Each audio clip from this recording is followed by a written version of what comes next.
Hello, good evening, and welcome back. Russia protests, 1,000 arrests at Moscow rally from 4 hours ago from the BBC. Police marched away detainees. Police at Moscow have detained more than 1,000 people at a rally in one of the biggest crackdowns in years. And the main point I want to get from this story is that we see similar things in the United Kingdom of people being absolute dicks, having no real proper reason to protest and just wishing to virtue signaling. For example, what have we got? The Extinction climate protesters who want to superglue themselves to things, and then they release and touch and release and touch several times. And then when somebody pulls them, they think, this really hurts. It's like, what the fuck are you talking about, you liar? Um, and it's that kind of thing where people just wish to make a hash of things, and then say that everybody else is being really mean to them when they're just following the law, for example. And at what point do you say that a disturbance of the peace is now actually cracking down on human rights, for example? If people are trying to protest, because taken to the extreme, you get something like the Tiananmen Square massacre in China, which is then, of course, covered up in the Great Forgettings. But where is the line? That's the point that I am intrigued about. And unfortunately, with the amount of reporting that something like the BBC does in such a biased manner, even something like this, which should be pretty open and shut and go, yes, well, this is clearly anti-ethical, immoral, and should be stopped straight away. You think, well, hang on, maybe they were just being cunts and should actually be stopped. So let's see. Demonstrators were dragged away from the city hall as security forces used batons against the crowd. Police were protesting against the exclusion of opposition candidates from local polls. The opposition say they were barred for political reasons.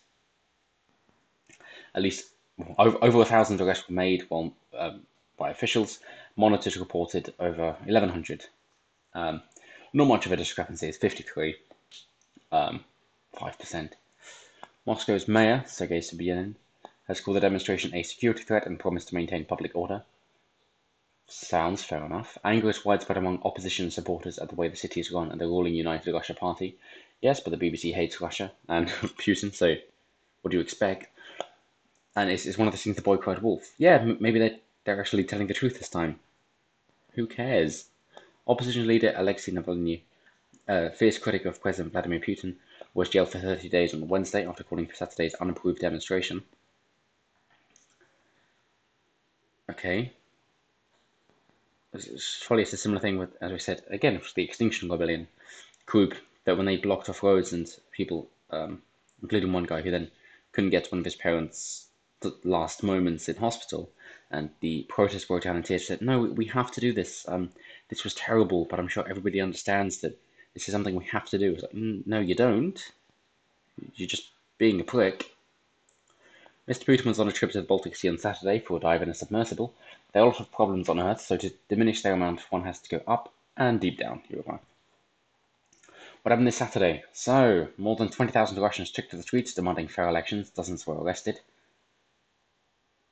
So if it was an unlawful demonstration and only dozens were arrested at 20,000, doesn't seem that totalitarian to me.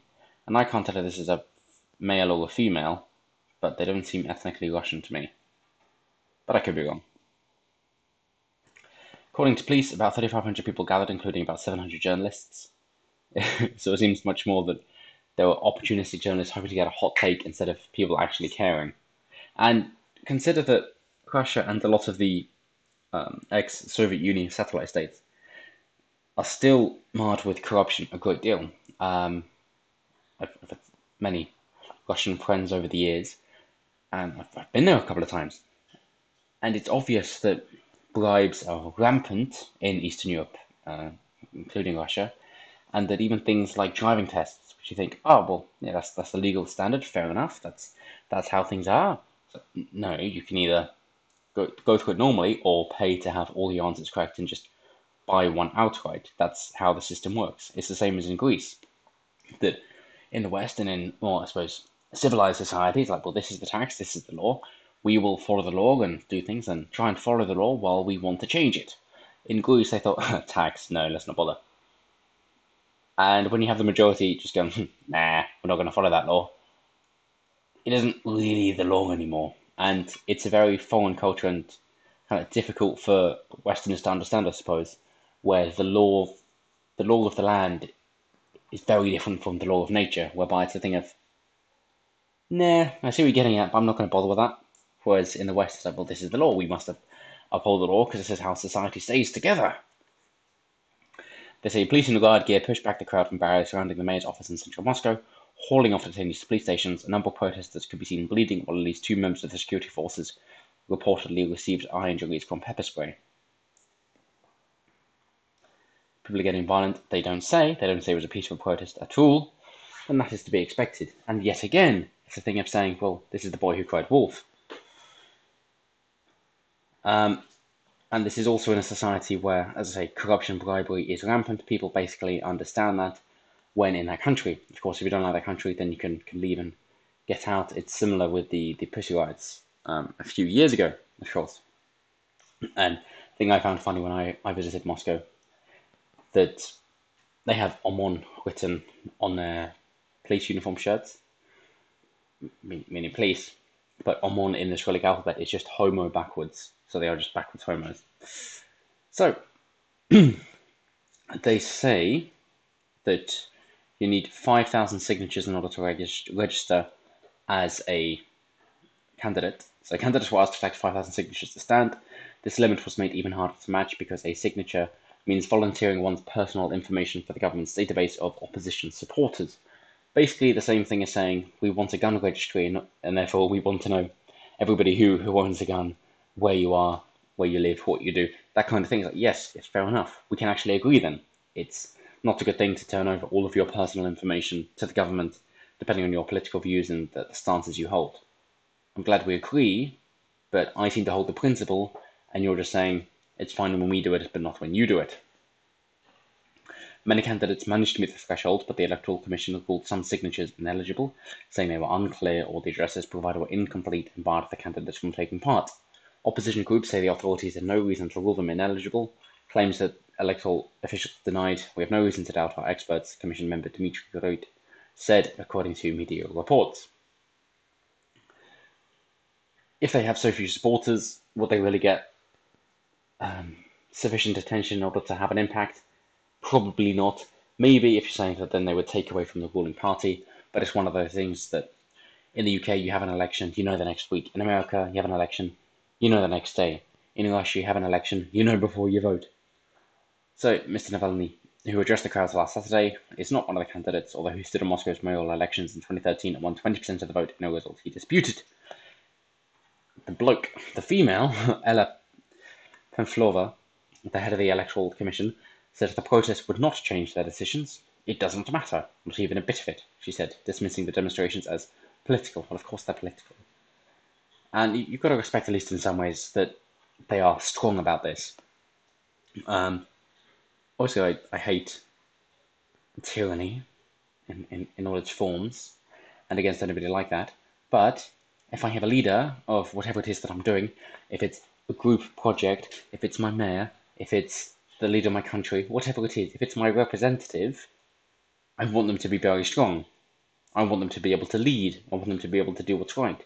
I don't want them to back down or be weak-willed or be lacking a spine. Fair enough.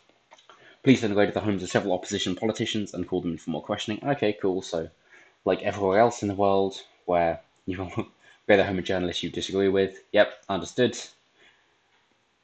In which case you could say everyone else is fascist because it's just a combination of the state and society or individuals in one form or another. Especially then when you go to something like the gold standard or when you introduce inflation, any sort of fiat currency. But anyway, so election candidate and opposition leader Dmitry Gudkov tweeted that the council had died under Putin. The last illusion that we were able to participate legally in politics has disappeared. I didn't think anybody thought that they really could anymore. Similar thing in China with Xi Jinping removing term limits. Your best bet is likely to leave.